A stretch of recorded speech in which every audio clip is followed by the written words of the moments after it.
First thing I want you to do is to find something like a belt or string or something to assess your hip alignment. We're going to put it right around the hips. You're going to find the top of that hip bone and you're going to put it right around them.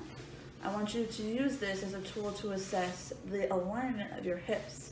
In the description it said that one hip was weaker than the other, so during a lot of these exercises, if you find that one hip is tilting due to the fact to overcompensate for the weaker side, I want you to be able to notice that change. So this will help keep us on a straight horizontal plane and to keep the hips in line. The first exercise we're going to do is just standing in place for 2 minutes. The first, I want you to do it assisted. 2 minutes can be a long time if you have pain or if you are feeling dizzy. So I would say suggest putting your hand on an object. If you need 2 objects, another chair here to be able to hold your balance, that is fine. We're going to stand for 2 whole minutes right here. A progression for this is non-assisted, so you move the chair out of the way. Or you don't put your hand on the chair, you leave the chair there just in case you need to place your hand down on it. But we stand for 2 minutes, and then the final part of the progression is to close our eyes for the 2 minutes instead. The next exercise is walking heel to toe. For this exercise, I would suggest using a cane or an object that you can use to help you walk and move at the same time. For this exercise, I'm using a countertop, shelf sort of looking thing that goes where my hand placement would be. For this exercise, you are stepping forward and then you are moving your next foot, connecting the heel to the toe. If you need to look down, but make sure your hand is on here because as soon as your head goes out of place, things could start leaning forward and you could fall. So make sure to have your assistance here. And you keep walking, heel to toe, heel to toe, heel to toe. I would do this for a good 5 feet. If you need to do more, I would suggest possibly 10 feet as well, until you get proficient with it. And then the next progression part of it would be, without any assistance, walking in a straight line on a piece of tape, all the way down, keeping your balance. Trying to limit looking down as much as possible because as soon as your head goes out of alignment, things could start to change. Next is balancing on one leg. This is going to be assisted for the first part. So you're going to have your hand resting on whatever object. It could be the chair, it could be the shelf.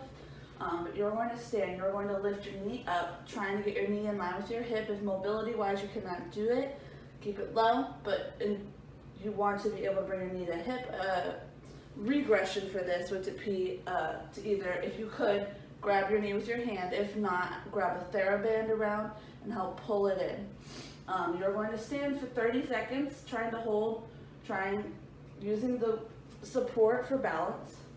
Hold for 30 seconds on one leg, and then you're going to turn and you're going to switch. 30 seconds on the other. Progression for this would definitely to be able to get ourselves off of using the assistance to be able to stand in place on one leg for 30 seconds. Next we have sit to stand. The first sit to stand you're going to do is going to be very much assisted. I want you to try and use your surroundings to be able to see how well you can get up from the chair. So you're going to start sitting. You're going to use the armrests. You're going to lean forward, pushing on the armrests to come all the way up. You want to do this 3 times. And then a progression for this is to slowly improve to where you can use it with very minimal hand movement. If you need to, you could even raise your hands. That is the full progression. If we can get to that point, super successful. Next we have marching in place. You're going to do 10 marches on each leg. So first you're going to use an assistance, the shelf or the back of the chair or something to be able to hold your balance. But you are slowly just going to move your knee up in line with your hip and back down. That's 1. Right leg, then left leg. That's 2. That's 3. You're going to do that 10 times. So 10 on the right, 10 on the left. So 20 in total. Next, the progression for that would to be doing it in place without any assistance with the shelf or the chair. So you're going to stand in place, trying to keep your hips in line. 1, 1, 2, 2. And you're going to go all the way up till 10. Next we have step ups. First is going to be assisted using either the shelf, or if you need 2 levels of assistance, you can use the chair here as well, but I'm not going to use it for the purposes for you to see this video. I'm going to use one hand. You can start out with 2. I would prefer starting out with 2 and then moving to one hand. But you're going to start placing one foot on the object, stepping up, then step back down, then stepping up on the other leg, and stepping down. You're going to do that 5 times each leg. If you're feeling confident, I would move up to 10 times each leg. And then another progression, if you're still feeling confident, is to slowly decrease the use of assistance to be able to where you can do the step ups without very much assistance. I would like to keep the hand on this at all times, but you can decrease the amount of weight or pressure you're putting on it depending on how confident and how good you're feeling about doing the step ups. Next is calf raises. You're going to put both hands, you're going to face the chair, both hands on the chair. You're going to put your weight on the chair. You're going to go up on your tiptoes and back down, up and back down. You want to keep your stomach muscles in, your hips tucked under, and going up and down. You're going to do this 15 times. If you're feeling confident after 15 times, you are going to move away from the chair, non-assisted, to be able to do the calf raises without using the chair. Next, we are going to do lateral leg raises. You're going to place one hand on the chair planted firmly. Your standing leg is going to be rooted in the ground, but your hips are going to stay in alignment. Your right leg or left leg, depending on which side your hand is on, is going to, you're going to shift your weight, keep your hips in line. You're going to abduct that leg, working on your hip muscles. You're going to do 10 of those on each leg, so 20 in total. Progression for that is to slowly get off of using the chair as a crutch.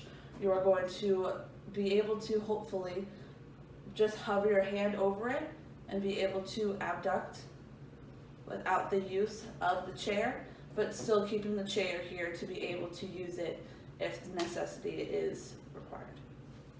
Next is step overs. I do not have a cone, but I have a mason jar here on the ground set up between 2 chairs. You're going to start out by placing your hand on one chair. You are going to lift up your foot, step over the object on the ground, grab the other chair, and then step back over. You're going to do this 10 times using the chairs. A progression for this exercise is to do it without the chairs for the change of weight. So when you get back, you do not have to rely on the chairs to help regain your balance. Next is 3 cone drill. You are going to have 3 cones. I don't have cones, I have mason jars, but for the purpose of this video, it gets the point across. You're going to have 3 cones, 1 on either side of you and 1 in front of you, about 2 feet of you to start out, 2 feet apart from you to start out.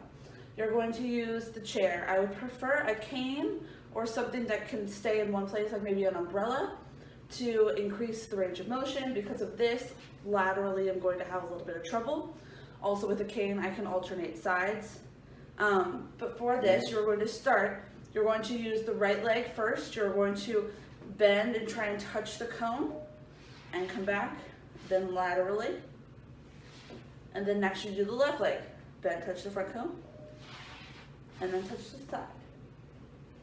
You're going to do 5 touching the front, 5 touching the side, and then the other leg 5 touching the front, 5 touching the side. So 10 in total. You're going to start out by using the crutch to be able to help you with assistance. I would like it to be able to where you can use it, can do this exercise without the assistance of that, or very, very minimal use of it. Also as well, you can increase the distance of the cones from you to be able to increase the challenge of your standing leg.